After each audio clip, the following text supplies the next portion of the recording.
Welcome to JBJ Farms.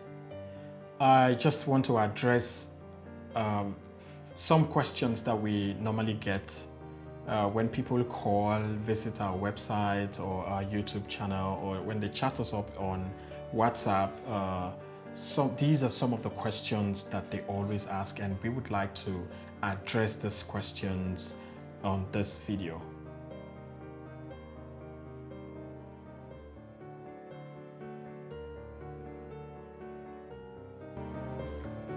Now, people normally would ask how they can get the Kalahari, the Boer, the Savanna, the Jopa sheep, or the Meat Master. And I always tell them, you can get it from a local breeder or from a reseller who imports it from South Africa into Nigeria.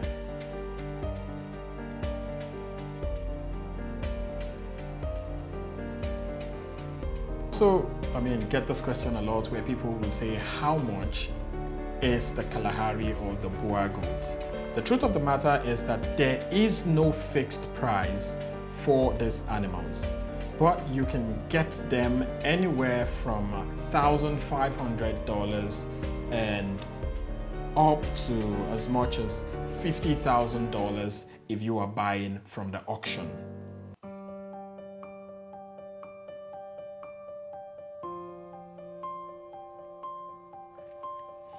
Now, the amount you need to start will largely depend on you, because first of all, you need to make some arrangements.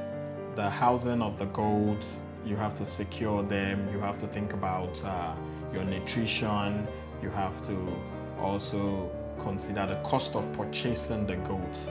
So it will largely depend on you. But if you are a first-time farmer, if it's your first time going into livestock, I would advise that you start with a local goat rather than starting with the exotic goats, because you cannot afford to make certain mistakes with the exotic goats, because when you do that and maybe you bought your animals for, let's say, $3,000 and then it dies, it's going to be a very huge loss on your own path. But if it is the local goat and you lose one or even 10 of them, you still would not feel the pain compared to when you lose an exotic breed. So you would have to look at how much you have, what it can afford, and then you start from what you have at hand, and then you grow gradually.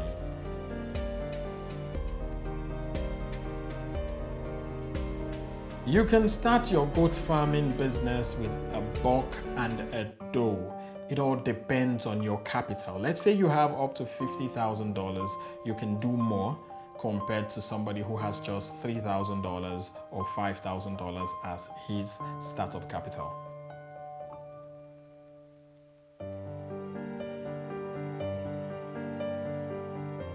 Also, the amount of land that you need is not really much of a big deal, because you can start at your backyard.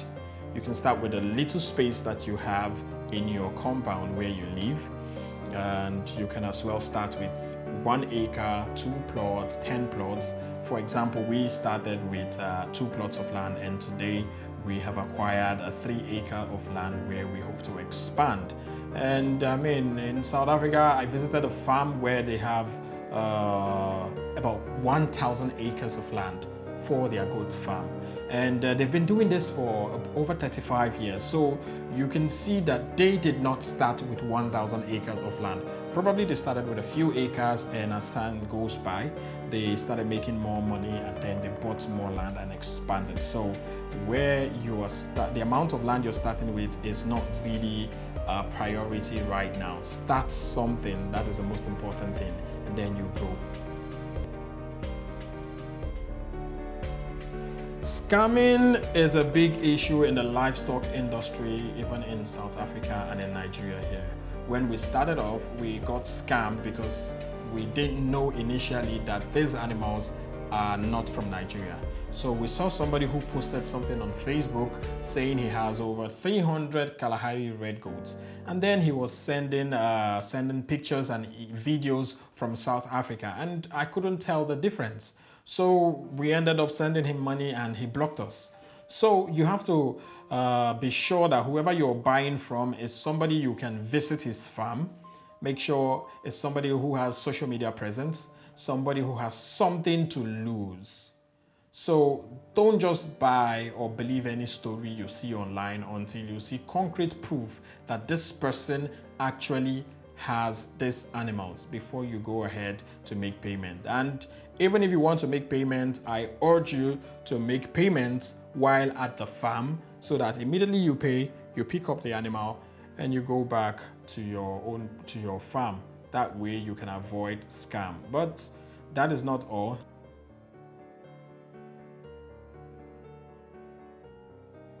Scammers participating in auctions, either in pictures, putting their animals there, or attending those auctions. Yes, they might attend, but it's rare.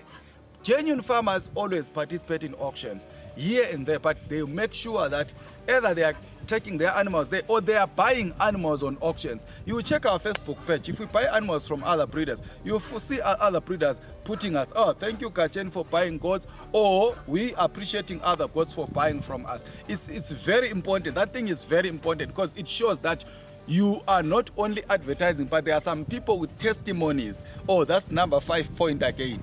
You find someone that people know nothing about. Don't only trust what you are researching to find, but also ask. Nowadays, we have got social medias. It's either on TikTok, Facebook, WhatsApp. Check with other farmers. Do you know this farmer? Has this farmer ever sold anything to anyone? It's very important. Businesses nowadays, they survive on referrals. Do you know that some of these farmers that we are working with, some of them, they've never met us, but some people have advertised, they've marketed our name outside there. So if you find someone who is not known by any other farmer, he's the only one who is selling top quality animals, but he's not known in the industry, it's something that it's a red flag on its own. Then number 6, is that person registered? You know, if you find that someone is saying he's a breeder, but he's not attached to South African Boer Goat Association in South Africa. He's not attached to Botswana Boer Goat Association in Botswana. He's not attached to Namibian Boer Goat Association in Namibia. He's not attached to Jeepers in Zimbabwe Goat Breeders Association. He is not attached even to some. In fact, a breeder should be attached, because for you to be a breeder, you should be connected to an association. Your animals should be registered with stat book if it's in South Africa. If it's in Zimbabwe, they call it a head book. Your animals should be registered. You cannot all of a sudden have top quality animals, but you're not a registered breeder. You are not connected anywhere with any association, even any club. A farmer, a genuine farmer, should be connected to clubs and associations. So if you find that you are dealing with someone who has no roots, no connections, no networks with other farmers, it's a red flag. So farmers, I'm advising this so that remember that we are spending a lot of money, a hard-earned money. Economy is not good for all of us. We spend our time to look for money. So definitely pay attention to where you are putting your money to get the top quality animals. Thank you very much, Mr. Jeffy, for this video. Thank you very much. All right. Yes. You have to be very, very careful to make sure you don't fall into other system of scamming, because there are other people who are resellers who import these animals from abroad and then brings them into Nigeria and then sell. And these people, they have a system whereby you would have to pay or make at least 50% payment and wait for 1 or 2 months before the animals are delivered to you. So you just have to do your due diligence and do your own research and make sure this person is genuine and that this person is not going to scam you. So there is no 100% story to tell you, other than saying you have to be careful out.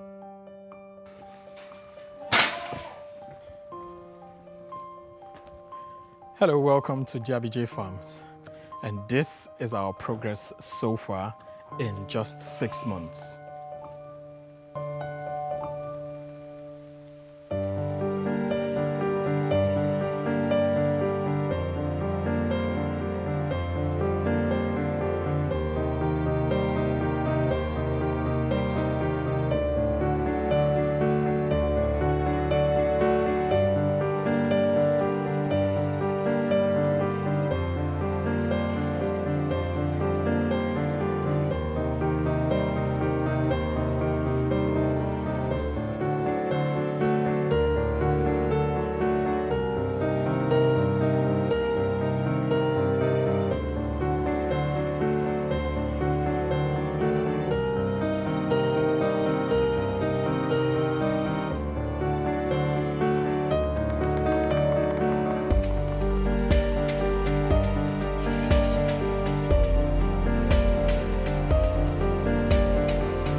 And these are our goat pens to my right and the one behind me.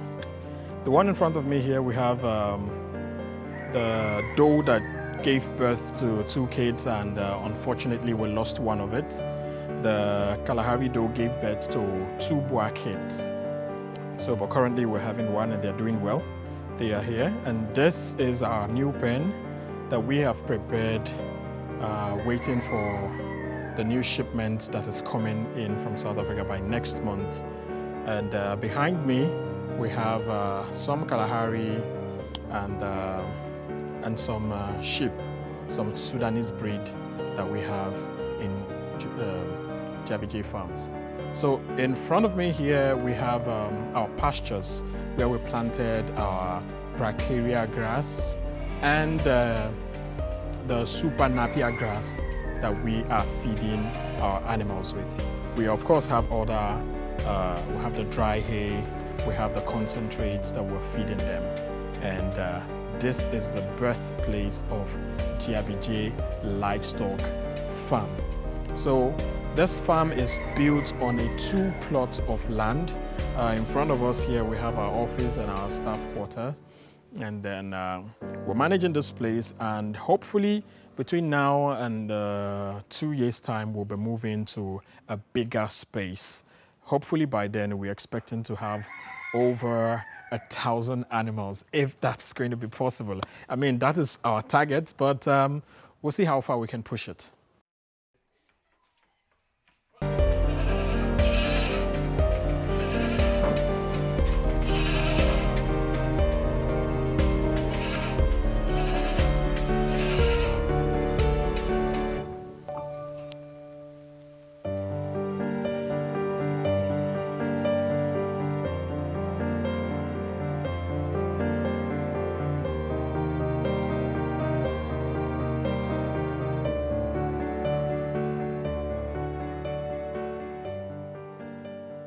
So this feed is a combination of all the nutrients they need, because the animals cannot get all the nutrients and the vitamins that they need from the hay, the fresh grass alone. So we supplement with this. We have protein, we have fiber, we have energy, and we have salt and some other minerals that are mixed together for their proper growth and development. So as you can see, because of the molasses we added to it, it makes it very, very sweet, and they love it. Whenever you give it to them, they would eat it, and there will be no leftover. So it really helps them a lot to balance what they are missing or they are lacking from the grass. They will get it from this concentrate that we've made. Now, pretty soon we're going to have our palleting machine, so we'll pallet them so that it's not going to be in this form. So when it's in the pallet form, it's much more easier for them to pick and eat. And also, it's also good because it helps us to preserve the feed and to minimize wastage. Yeah.